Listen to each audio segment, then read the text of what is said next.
tardes, mi nombre es Bader Salón y en esta oportunidad les vengo a hablar sobre elementos de la estructura y organización del Estado moderno y contemporáneo. Para adentrarnos al tema, se puede afirmar que desde las civilizaciones antiguas, las sociedades humanas han proporcionado los recursos con los cuales hacen frente a las constantes necesidades. Tenemos que el sedentarismo fue la primera manifestación de la agrupación humana o del hombre debido a la búsqueda del espíritu de la acción, pues a vivir a merced de la naturaleza y en condiciones extremadamente precarias, el ser humano se vio en la necesidad de organizarse en pequeños grupos y asentarse en un lugar, aprendiendo de esta forma a convivir con más seres de su misma especie y a través de esto repartiendo lo que eran los deberes y las obligaciones. Tenemos que posteriormente de esta manera surgen los estados Egipto, Grecia y Roma como una primera formación estatal implantando antecedentes para la evolución de los estados.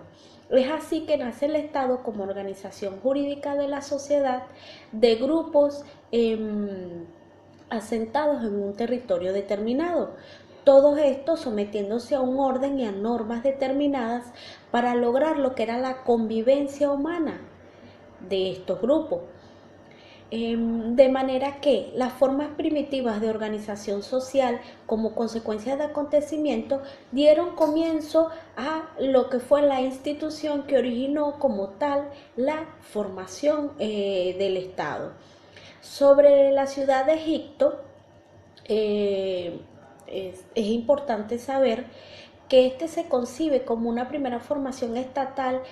Esto se hace aproximadamente más de 5.000 años cuando surge la autoridad centralizada en el antiguo Egipto, por lo cual aun y cuando no se tenía o no se tiene una información exacta para rehacer aquel proceso de centralización, solo se sabe que era necesaria la figura de un gobierno de esta índole. Es por esto que la teoría del Estado egipcio se resumiría en aquel Estado que era conocido como el faraón. Aseveración que no solo es reconocida por el faraón mismo, sino por todos aquellos que se encontraban sometidos a este. Vale señalar que los griegos poseían muchos esclavos a los que no se les admitía el voto. Del mismo modo sucedía con las mujeres, porque cada hombre libre disfrutaba del derecho del voto junto con el de concurrir en persona a las asambleas del gobierno, derecho al que nunca renunciaba. Es por esto que el Estado se puede definir como aquella organización política de un país, es decir, cuenta con una estructura de poder que se asienta sobre un determinado territorio y una población. Es por esto que el territorio, el poder y la población son elementos fundamentales para que se pueda conformar lo que es el Estado. Ahora bien, podríamos decir entonces que el Estado es una organización social que se asienta en un territorio determinado y que tiene una estructura propia y que ejerce el control del mismo a través de los órganos creados para tales fines. Ok. Tenemos que el territorio como primer elemento, tenemos que el territorio es la base espacial del Estado, es la masa física del Estado. Sin este elemento no podría existir el Estado como tal. Y cuando nos referimos en el caso de Venezuela, tenemos que el artículo 10 de la Constitución de la República Bolivariana de Venezuela, específicamente en su artículo 10, establece cuál es el territorio que le pertenece a Venezuela. Este artículo señala que, valga la redundancia, el territorio que le pertenece a Venezuela era el que le pertenecía a la Capitanía General de Venezuela después de la transformación política del 19 de abril de 1811. de acuerdo a los laudos y los acuerdos internacionales. Tenemos que Venezuela lo que es el principio del uti possidetis iuris, que es el derecho a la posesión y que establece como tal el territorio que le pertenece a Venezuela. Tenemos el segundo elemento y no menos importante, que es la población. Tenemos que es la comunidad humana asentada en un territorio y que se halla subordinada a lo que es una autoridad. Es aquel conjunto de individuos que se encuentran sometidos a una autoridad dentro de lo que es un territorio. Como tercer elemento y muy importante tenemos lo que es el poder. El poder es la facultad, es aquella actitud o capacidad que tiene el Estado para gobernar a los ciudadanos. Es la facultad de mando del papá Estado para someternos a todos nosotros los ciudadanos.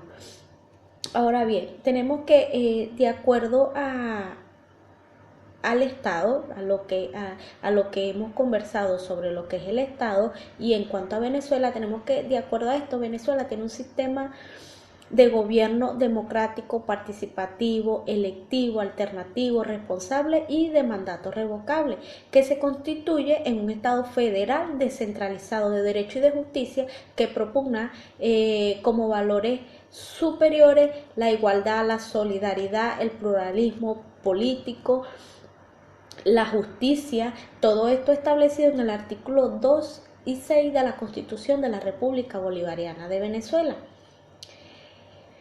Ahora bien, cabe destacar que estas son algunas de las bases bajo las cuales está edificado el ordenamiento jurídico venezolano. Esto mediante la libre elección popular, sometiéndose la facultad del Estado a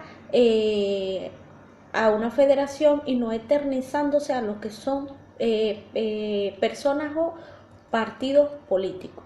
Es por ello que el Estado realiza su actividad a través de los órganos que conforman funciones específicas que están determinadas dentro del marco de las competencias definidas en la Constitución.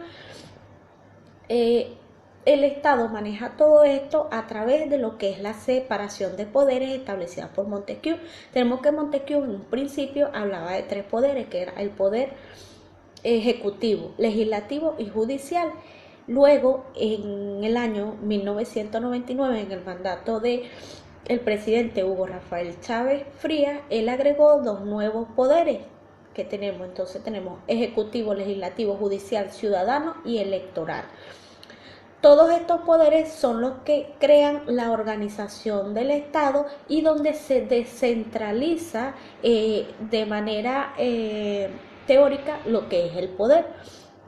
Tenemos que uno de los autores o juristas más importantes que estableció la pirámide, que fue Kelsen. Kelsen señalaba en 1925 que el Estado no puede hacer aquello que la norma jurídica no contemple. Es por esto que la Constitución, como fundamento del ordenamiento jurídico venezolano, es quien establece cuáles son las facultades y funciones de toda la estructura del Estado, esto a través de lo que es la separación de poderes. Por eso es tan importante la figura de la separación de los poderes dentro de la organización del Estado, puesto que la Constitución es uno de los pilares fundamentales que va a crear el Estado, porque la Constitución como norma suprema, en el caso de Venezuela, establecido en el artículo 7, es de suma importancia, puesto que esta es la que va a regir todas las actividades administrativas que realice el Estado para cumplir con su función y poder ofrecer o poder garantizar la satisfacción de todas las necesidades de sus ciudadanos. Esto ha sido todo.